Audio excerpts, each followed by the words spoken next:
देखिए दोबारा से इसको देखते हैं, कैसे देखेंगे। जैसे मैंने आपको बोला इसमें कि dy बाई डी एक्स मेरा दिया हुआ है मुझे टेंजेंट, तो स्लोप ऑफ द टेंजेंट जो है आपका, slope of tangent that is always differentiation और dy by d x the function. तो फंक्शन आपको दिया हुआ है क्या, y is equal to x square, तो इसका dy बाई डी एक्स करेंगे, क्या आ जाएगा जी 2x, और वैल्यू कहाँ पूछ रहा है, at x is equal to 3, तो इस पे वैल्यू डालो 2 इंटू 3 दैट इज 6, तो ये आपका करेक्ट आंसर आ गया। ऐसा एक ऑप्शन आपको मिलेगा इसमें, ठीक है। ये देखिए यहाँ पे एक ऑप्शन दिया हुआ है ना 6 वाला, फटाक से आप उसको पकड़ लेंगे बी को, तो इजीली यहाँ पे 1 मार्क अपने पॉकेट में आप कर सकते थे अगर थोड़ा सा कॉन्शियसली चलें तो। क्लियर है सबको, किसी को डाउट है? बेसिक मैथमेटिक्स है ये 11th 12th बेसिक, क्लियर है? जल्दी बताइए फटाफट से भाई, क्वेश्चन क्लियर है सबको? जल्दी बोलो भाई, इतना लेट रिप्लाई करोगे तो फिर तो प्रॉब्लम है, ठीक है। चलो आगे चलते हैं अभी हम। अब हम चलते हैं क्वेश्चन नंबर 2 पे। संदीप करवा दिया यार, मैथमेटिक्स थोड़ा सा आपको पढ़ना पड़ेगा उसके लिए। आप क्लास में नहीं थे ना, दैट इज द प्रॉब्लम। अगर आपने गेट वाली क्लास में पढ़ा होता तो ये प्रतीक सर ने कराया हुआ सर, एनी वो आप सीख सकते हो। आगे आ जाओ। ये तो बिल्कुल पेट क्वेश्चन है भाई, ये तो 11th 12th का बिल्कुल पेट क्वेश्चन है, ठीक है। तो इसको तो कोई इसमें दो राय वाली बात ही नहीं है इस क्वेश्चन में, तो बिल्कुल पेट क्वेश्चन है 11th 12th का। इसमें कुछ नहीं करना आपने, इसमें देखो कितना सिंपल है ये, इसको कुछ नहीं इशू है इसके अंदर। क्या कहता है, calculate limit x tends to 0, ठीक है, x square by sine x. इसमें कुछ करना ही नहीं है आपने, ये तो बहुत ही सिंपल है, और सिंपल है क्वेश्चन तो ये, इसमें कुछ नहीं करेंगे। इसमें क्या है कि स्ट्रेट फॉरवर्ड जो लिमिट्स का एक रूल होता है, अगर आपको याद आ रहा हो कि limit x tends to 0 sine x by x is equal to 1, ये जो यहाँ पे इनकी रूल है या फार्मूला है, आइडेंटिटी है, वो यहाँ लगेगी। इसको करने का भी बड़ा सिंपल तरीका है, आपने कुछ नहीं करना था इसमें, सिंपल से आप करेंगे। क्या करना है आपने, बहुत ही सिंपल सा लॉजिक है इसके अंदर। देखिए देखिए कैसे करेंगे इसको। मैंने क्या किया, मैंने पहले ये आइडेंटिटी लिख ली कि लिमिट एक्स टेंड्स टू 0, ठीक है, limit x tends to 0 sine x by x is equal to 1, ये तो आपको पता है, ठीक है, ये सबने पढ़ा होता है कि limit x tends to 0 sine x by x is equal to 1। अब कुछ नहीं करेंगे, आप ऊपर वाला क्वेश्चन लिख लेंगे, limit x tends to 0 x square by sine x. अब इसको इस आइडेंटिटी में कन्वर्ट करने के लिए मुझे x से डिवाइड और x से मल्टीप्लाई करना पड़ेगा। यहाँ पे मैं दूसरे कलर से कर रहा हूँ सो दैट आपको दिखे, I multiply and divide by x। तो ये वाली जो टर्म थी guys sine x by x, ये तो आपकी 1 हो जाएगी क्योंकि मैंने अभी फार्मूला पढ़ा है, और एक x इसको कैंसिल कर देगा, तो फाइनली आपके पास क्या बचेगा, x बाय 1। और यहाँ पे क्या दिया हुआ है, लिमिट x टेंड्स टू 0, तो जब आप x की वैल्यू 0 पुट करोगे तो ये क्या आ जाएगा 0, तो 0 is the correct answer, A is the correct answer. Clear है कि नहीं सबको, जल्दी बताओ फटाफट भाई, सबको ये क्लियर है कि नहीं है, ए इज द करेक्ट आंसर? जल्दी से बताएं फटाफट भाई, इतना टाइम नहीं लेना है इसमें। ए इज द करेक्ट आंसर 0, जल्दी बताओ फटाफट गाइस, कोई अगर डाउट हो तो वो बताओ इसमें। Anyone having any doubt in this? ये सब कुछ प्रिंट फॉर्म में, पीडीएफ फॉर्म में मैं आपको शेयर कर चुका हूँ ऑलरेडी स्टूडेंट्स को, सबको जो भी गेट वाले स्टूडेंट्स हैं, और क्लास भी आपको अवेलेबल रहेगी, ठीक है। तो anyone having any doubt till here, जल्दी जल्दी बोलो फटाफट से, रिस्पॉन्स करो यार, ठीक है, जल्दी से रिस्पॉन्स करोगे तो ठीक रहेगा। चलो अगले क्वेश्चन पे आ जाते हैं, नेक्स्ट क्वेश्चन पे चलते हैं, क्वेश्चन नंबर 3। ये भी बड़ा अच्छा क्वेश्चन है, सिंपल क्वेश्चन है, 12th क्लास में स्टोइकोमेट्री जो आप पढ़ते थे उसका क्वेश्चन है ये, ठीक है। तो अगर हम बात करें क्वेश्चन नंबर 3 की, ध्यान से देखते हैं इसको, क्या कहता है ये क्वेश्चन नंबर 3 में। बड़ा अच्छा क्वेश्चन है ये, सिंपल लॉजिक के साथ। कहता है the table below show the carbon content of 4 samples of powdered coal, एक कोल का पाउडर है, उसके 4 सैंपल दिए हुए हैं, ठीक है, सैंपल नंबर डाले हुए 1 2 3 4। If these 4 samples are mix completely what would be the resultant carbon percentage of the mixture by weight. तो ये आपको रिजल्टेंट कार्बन परसेंटेज पूछ रहा है of the mixture by weight. इस क्वेश्चन को भी करने में बहुत ही ईज से आप इस क्वेश्चन को कर सकते थे, कोई इसमें टफनेस नहीं थी। देखो इसको यहीं पे करने की कोशिश करते हैं, बहुत सिंपल सा क्वेश्चन है, कुछ ज्यादा इसमें है नहीं। क्या करेंगे इसमें, देखो इसमें कहता है 4 सैंपल आपको दिए हुए हैं जी। अब कार्बन परसेंटेज जब मेरे को इनको चारों सैंपलों की निकालनी है, कार्बन परसेंटेज मिक्सचर की, मैं क्या करूंगा, मैं कुछ नहीं करूंगा इसके अंदर, सिंपल है। जो मेरा मास ऑफ द सैंपल है और कार्बन परसेंटेज बाय वेट है, तो पहले वाला जो कार्बन परसेंटेज बाय वेट है वो कितना है, 88, ठीक है 88 है। और कितने सैंपल का वेट है, 2 kg, यहाँ पे देख रहे होगे आप। प्लस दूसरे वाले का कितना है, 90 और 1, तो 90 इंटू 1 उसके वेट से मल्टीप्लाई किया। तीसरे का कितना है, 80 इंटू 2, 2 सैंपल है। प्लस चौथे का कितना है, फिर से 90 इंटू 1। और टोटल नंबर ऑफ सैंपल कितने हैं गाइस मेरे पास, ऐड कर दो सबको, 2 3 5 6, इन सबका एडिशन करेंगे, डिवाइड बाय 6। तो जब आप इसको ऐसे करके सॉल्व करेंगे तो आपका न्यूमरेटर में आपको देखो क्या मिलेगा।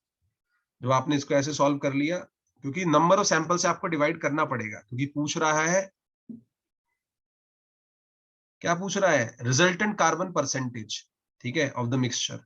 तो जब आप इसको सॉल्व करेंगे तो परसेंटेज ऑफ कार्बन आएगी मिक्सचर में निकल के 516/6, which comes out to be something around 86%। और एक ऑप्शन इसमें दिया हुआ है B, option number B, carbon percentage by weight, मतलब कि जो कार्बन आपको कोल की फॉर्म में, पाउडर फॉर्म में दिया हुआ है, इसमें कितना percentage by carbon, total weight का कितना परसेंटेज बाय कार्बन है। पढ़ाते हैं ना हम आपको एंटी एंड एनवायरमेंटल साइंसेज में, कोल का फार्मूला, उसमें कार्बन रहता ही है, तो कितना परसेंटेज रहेगा वो दिया हुआ है, ठीक है। तो यहाँ पे करेक्ट आंसर हो गया जी आपका 86%। Is it clear to everyone? जल्दी बोलो फटाफट, जल्दी से रिस्पॉन्स करो गाइस, हमें काफी क्वेश्चन करने हैं। हाँ ठीक है, आगे चलें, जल्दी बताओ फटाफट। किसी को कोई डाउट है इसमें? All the people who are sitting here, मेरा पर्पस ये है कि इस एग्जाम को आप कोई ऐसे ना ले कि इसमें बड़ा टफ है, आप मार्क्स स्कोर नहीं कर सकते। बहुत इजीली आप मार्क्स स्कोर कर सकते हो, इतना आपको पढ़ाया जाता है दोनों ही क्लासेस में। जो इन्वायरमेंटल साइंस नेट जीआरएफ वाली हमारी क्लास है और गेट की जो अलग से क्लासेस होती हैं, उनको कंबाइन करके आप आराम से बहुत अच्छा स्कोर कर सकते हो। तो ये देखो, ये क्वेश्चन अगला, क्वेश्चन नंबर इसको देखो, फोर्थ को, ठीक है, क्या कहता है ये question number fourth. Question number fourth क्या कहता है, बहुत सिंपल सा क्वेश्चन है, इजी क्वेश्चन है, देखो ध्यान से। कहता है a sample of air is collected in the morning at an ambient temperature of 25 degree Celsius. 25 degree Celsius पे आपने कलेक्ट किया। The concentration of carbon monoxide in this sample is 30 ppm by volume. ठीक है जी, 30 ppm by volume है। अभी basically पहले तो ये पता होना चाहिए इस ppm बाय वॉल्यूम का मतलब क्या हुआ। इस 30 ppm का मतलब मेरे पास ये हुआ कि भाई 30 moles of carbon monoxide of CO to that of 10 to the power 6 mole of air। ये पता होना चाहिए, बहुत बच्चों को नहीं पता होता कि मिक्सिंग रेशियो को कैसे एक्सप्रेस करते हैं। तो ये बात आपको पता होनी चाहिए कि इसका मीनिंग क्या हुआ 30 ppm का, कि 30 mole of CO divide by 10 to the power 6 mole of air. फिर ये क्या कहता है कि हमने इसी को लिए रखा और the same sample is analyse later in the afternoon when the sample temperature is 35, the analysis results will show carbon monoxide concentration of what. देखो गाइस, इसमें ना सीधा कंसेप्ट आता है कि कितने टेम्परेचर पे आप इसको कैलकुलेट कर रहे हो, क्योंकि जब भी आप स्टैंडर्ड मोलर वॉल्यूम कैलकुलेट करते हैं तो आपको पहले यहाँ पे क्या करना पड़ेगा, आपको पहले यहाँ पे अप्लाई करना पड़ेगा स्टैंडर्ड जो आपका क्या कहते हैं आइडियल गैस इक्वेशन है, that is PV is equal to NRT. तो एक बार आप क्या करेंगे, एक बार आप टेम्परेचर पहले 35 पे कैलकुलेट कर लेंगे, कितना आ रहा है स्टैंडर्ड मोलर वॉल्यूम, ठीक है। तो इसमें आप पुट करेंगे, उसमें टी की वैल्यू 35 डिग्री सेल्सियस, और जी आपका वो जो कि केल्विन में पुट करेंगे तो हो जाएगा 308.15 केल्विन, और जी आपका नंबर ऑफ मोल्स हो जाएंगे 1, ठीक है। आर आपको पता ही है 0.0820056, ठीक है, जूल पर मोल पर केल्विन, और प्रेशर आपका 1 एटमॉस्फेयर। तो आपको ये कंडीशंस लेके कैलकुलेट करनी पड़ेगी। तो जब आप फर्स्ट टाइम कैलकुलेट करेंगे स्टैंडर्ड मोलर वॉल्यूम, तो स्टैंडर्ड मोलर वॉल्यूम का फार्मूला क्या होता है, एसएमवी, वो निकल के आता है इससे क्या, NRT by P, PV by NRT से वैल्यूज डालिए आप। जब पहली बार आप वैल्यू डालेंगे तो आप कैलकुलेट करेंगे कि जो 35 डिग्री सेल्सियस पे मेरा स्टैंडर्ड मोलर वॉल्यूम आएगा, ठीक है, स्टैंडर्ड मोलर वॉल्यूम आएगा इस फार्मूले को यूज करके, वो आपका आ जाएगा जी 25.28 लीटर, ठीक है। वहीं जब आप 25 डिग्री पे करेंगे, क्योंकि दो टेम्परेचर दिए हुए हैं इसमें, तो वहां पे स्टैंडर्ड मोलर वॉल्यूम आपकी निकल के आएगी गाइस 24.465। तो देखो ये ज्यादा होने का तो सवाल ही नहीं पैदा हो सकता कि इससे ज्यादा वाली चली जाए 30 पीपीबी से, क्योंकि दोनों में बहुत सिग्निफिकेंट डिफरेंस है नहीं, ज्यादा मार्जिनल डिफरेंस है नहीं। तो हाँ, अगर इसमें हमारे पास ऑप्शन लेस देन 30 पीपीएम भी होती, तो ये less than equal to 30 ppm भी ही एक अप्रोप्रिएट ऑप्शन बनती थी इस केस में। लेकिन लेस देन वाला तो कोई ऑप्शन ही नहीं है। तो लेस देन वाला कोई ऑप्शन नहीं है, तो फिर एक ही ऑप्शन बची मेरे पास, वो ऑप्शन क्या है? 30 पीपीएम भी। तो यहाँ पे मैं करेक्ट आंसर लूंगा 30 पीपीएम भी, क्योंकि ज्यादा उसमें कोई बदलाव की संभावना है नहीं। Is it clear? हाँ, एन जो है नंबर मोल्स होता है। वैल्यू ऑफ आर बताई ना, 0.082056 लीटर एटमॉस्फेयर। हाँ, लीटर एटमॉस्फेयर में लेंगे, सॉरी, ठीक है, लीटर एटमॉस्फेयर। क्लियर है? टेम्परेचर केल्विन में आपका, बिल्कुल। ये पीडीएफ में आपको सॉल्यूशन बिल्कुल दिया गया है सारा, आप देख सकते हैं। किसी को कोई डाउट आ रहा है यहाँ पे? जल्दी बताओ। क्वेश्चन नंबर 4, कोई डाउट है किसी को? जल्दी बताओ, जल्दी बोलो भाई, किसी को कोई डाउट आ रहा हो तो इसमें। Anyone having any doubt in this? किसी को कोई डाउट है? चलो आगे आ जाओ।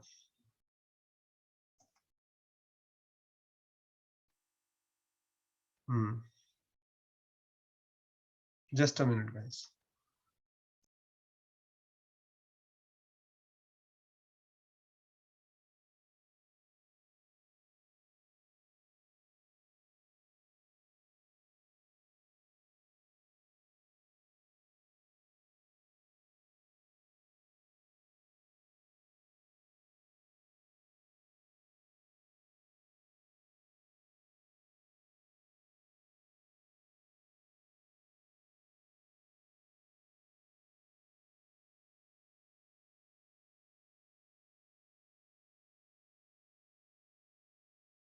अगले क्वेश्चन पे आ जाइए, नेक्स्ट क्वेश्चन पे चलते हैं। नेक्स्ट क्वेश्चन आपको दिख रहा होगा स्क्रीन पे, दिखाई दे रहा है सबको स्क्रीन पे next question?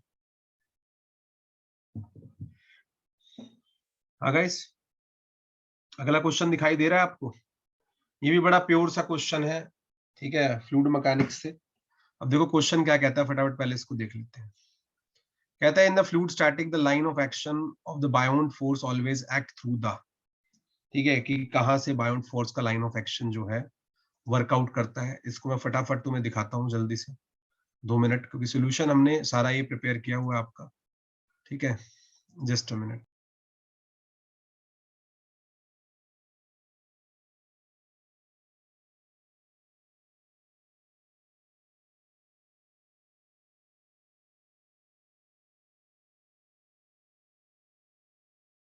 So as you can see guys, जो आप बात हुई है कि जो कोई भी हमारा फ्लूइड होता है फ्लूइड स्टैटिक्स में, the line of action of buoyant force always acts through the, तो जो सेंटर ऑफ बायोन्सी है is the centre of gravity of the displaced fluid.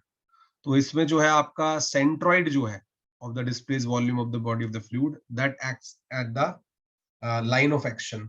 तो ये आपका करेक्ट आंसर हो जाएगा, जिसमें सेंट्रॉइड आपको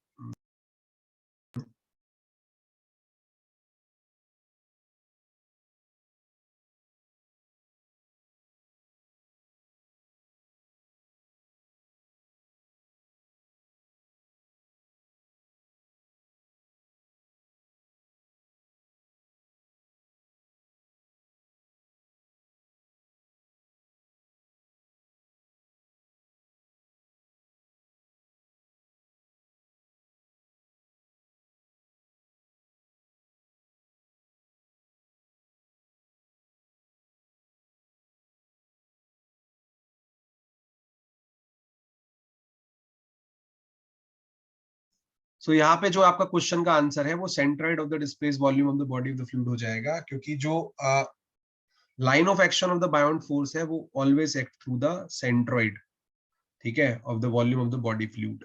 इज इट क्लियर? किसी को कोई डाउट हो तो बताइए जल्दी फटाफट से।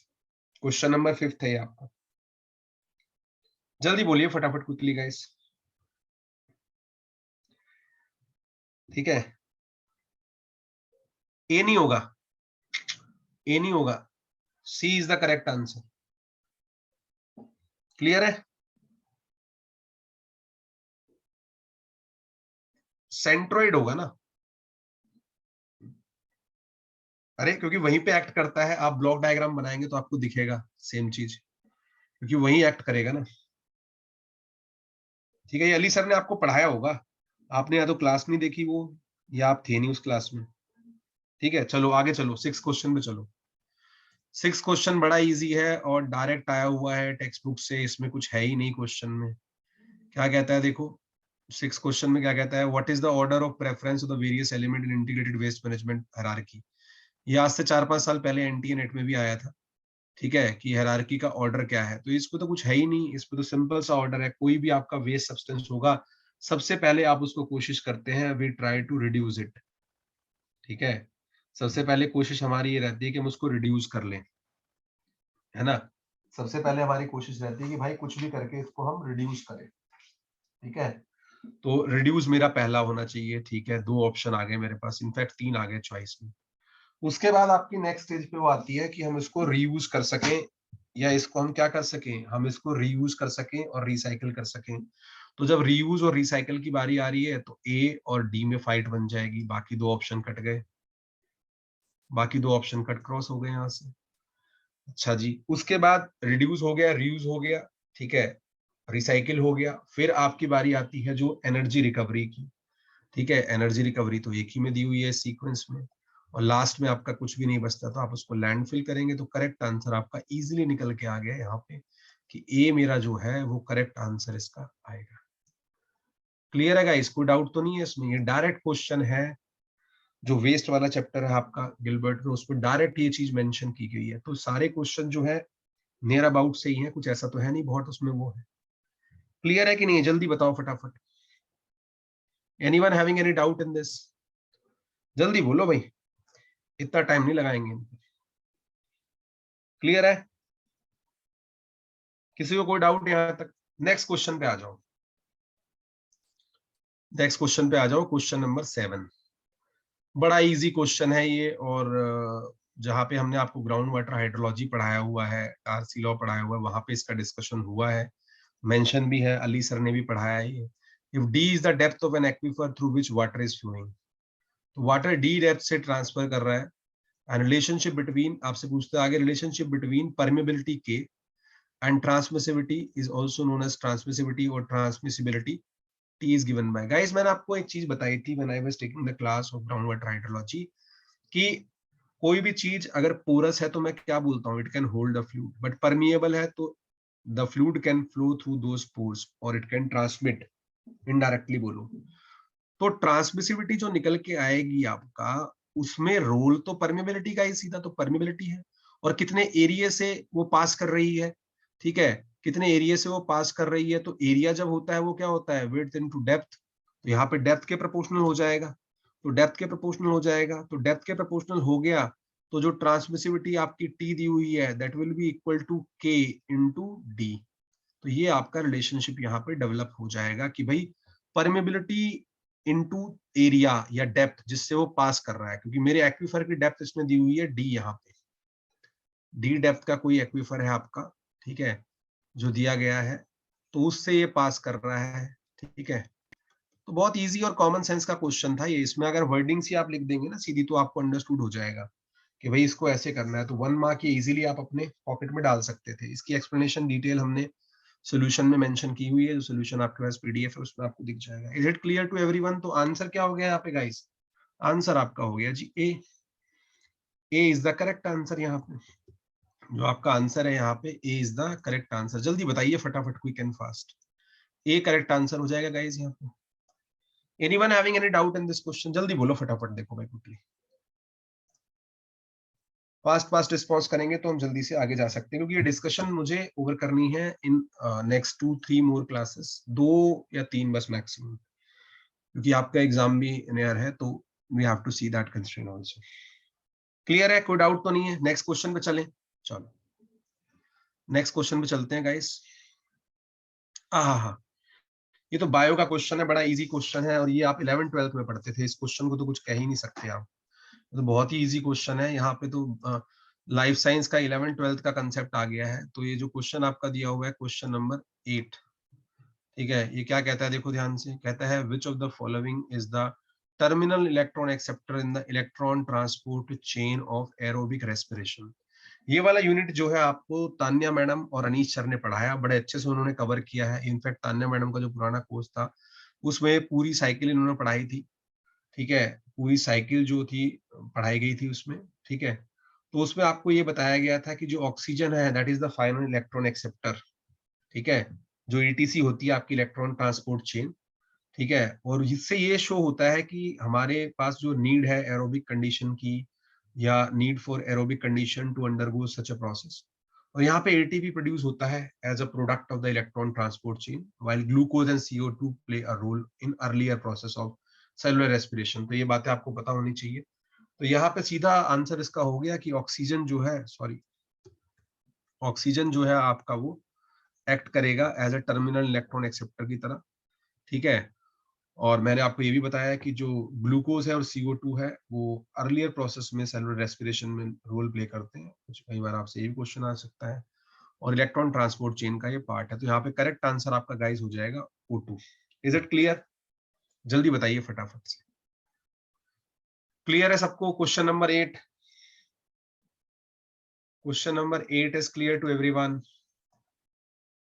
चलो 9th पे आ जाते हैं। ये क्वेश्चन भी बहुत सिंपल है और श्रुति त्रिपाठी मैम ने आपको ये करवाया हुआ है क्वेश्चन क्लास में भी, if I am not wrong, but anyways we have to do it. Which of the following cause type 1 settling in a sedimentation tank? तो जो सेडिमेंटेशन टैंक रहता है गाइस आपका, उसमें टाइप 1 सेटलिंग जो है कैसे कॉज होती है? तो अगर आप डिटेलिंग में जाएंगे तो सेटलिंग बेसिकली क्या है? Settling is a process in which solid liquid separation process in which suspension is separated into two phase. दो होते हैं उसमें, एक तो क्लियरिफाइड सुपरनेटेंट होता है हमारे पास, ठीक है, जो top of the sedimentation tank रहता है, ओवरफ्लो करता है, और दूसरा होता है कंसनट्रेटेड स्लज जो नीचे बैठ जाती है, अंडरफ्लो जिसको आप कहते हैं, ठीक है।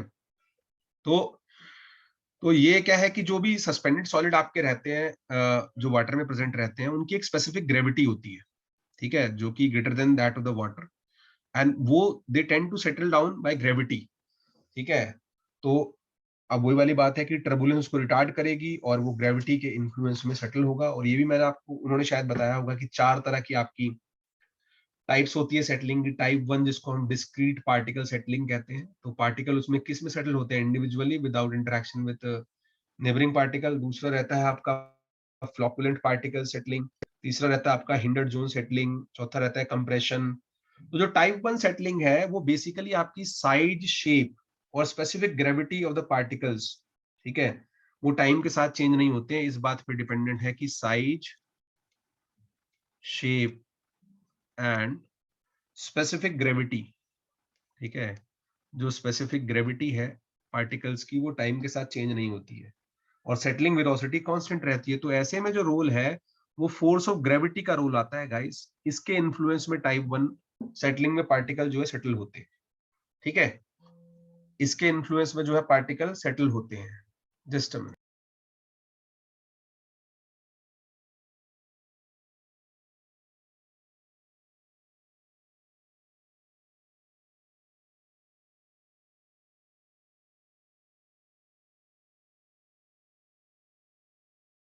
जाएगा guys force of gravity. Is it clear to everyone? जल्दी बताइए फटाफट से, क्विकली रिप्लाई करिए, क्विकली क्विकली क्विकली। क्लियर है सबको? डिटेल्स जो है सारी सॉल्यूशन में आपके एडिट की है हमने, ठीक है, सारी डिटेलिंग वहां पे दी हुई है। आगे आ जाइए नेक्स्ट क्वेश्चन पे, क्वेश्चन नंबर 10। क्वेश्चन नंबर 10 देखो, ये तो डायरेक्ट हमारा कॉपी से आया हुआ क्वेश्चन है जो हम नॉइज पढ़ाते हैं एनटी एंड एनवायरमेंटल साइंसेज में। पहली लाइन में ये लिखा हुआ है, ठीक है, पहली लाइन में ये क्वेश्चन है, वहां से डायरेक्ट एकदम कॉपी से। इस बात को कोई डिनाई नहीं कर सकता। वो वाला सेक्शन मैं ही लेता हूँ, और मेरा ही पूरा कोर्स नॉइज का जो है आपका, आपको क्लाउड में मिलेगा, आपके वहां पे है, आप देख सकते हैं उसको, ठीक है। तो उसको आप इजीली फॉलो करेंगे तो आपका नॉइज का कोई क्वेश्चन अटकेगा ही नहीं है। तो बहुत ही सिंपल क्वेश्चन था, पहले हिट में ही होना चाहिए था। In the context of noise pollution, SPL, sound pressure level in decibel, ठीक है, the relationship between sound pressure level, the root mean square RMS, sound pressure P and the reference hearing threshold pressure P nought is. अब देखो guys, ये बहुत simple होता है। जब भी आप साउंड प्रेशर को डेसिबल में कन्वर्ट करते हैं तो उसके लिए कन्वर्जन फार्मूली एक वहां पे होती है। क्या होती है देखो, उसमें जब लिखा जाता है तो ऐसे लिखा जाता है कि जो sound pressure level in dB that is equal to 20 log of base 10 p by p nought. अब यहाँ पे देखो, जानने वाली बात जो है, सबको जो पता नहीं रहती है, जो p है आपका, जो p है that is basically root mean square RMS sound pressure. जो p है that is root mean square, ठीक है, साउंड प्रेशर वो रहता है। और पी नॉट क्या रहता है आपका? पी नॉट जो रहता है रेफरेंस या हियरिंग थ्रेशोल्ड प्रेशर। इसको हम रेफरेंस या हियरिंग थ्रेशोल्ड बोलते हैं।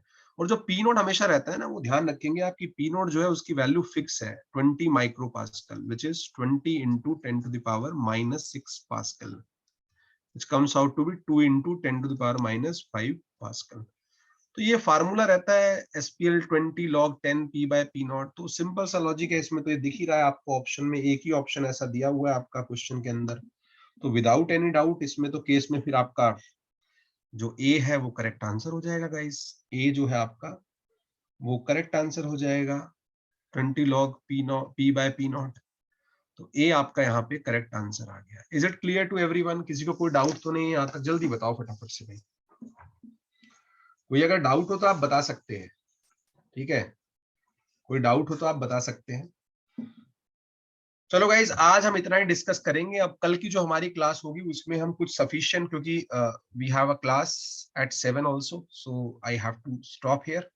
सो नेक्स्ट क्वेश्चंस जो है, आज हमने फिर भी काफी सिग्निफिकेंट क्वेश्चन 20 क्वेश्चंस हमने डिस्कस किए हैं आउट ऑफ 65, एंड रेस्ट में मान के चल रहा हूँ कि अगली 2 क्लासेस में हम इसको फिनिश अप कर लेंगे। तो it's a request that everyone should be available, ठीक है, so that you can take advantage of this discussion.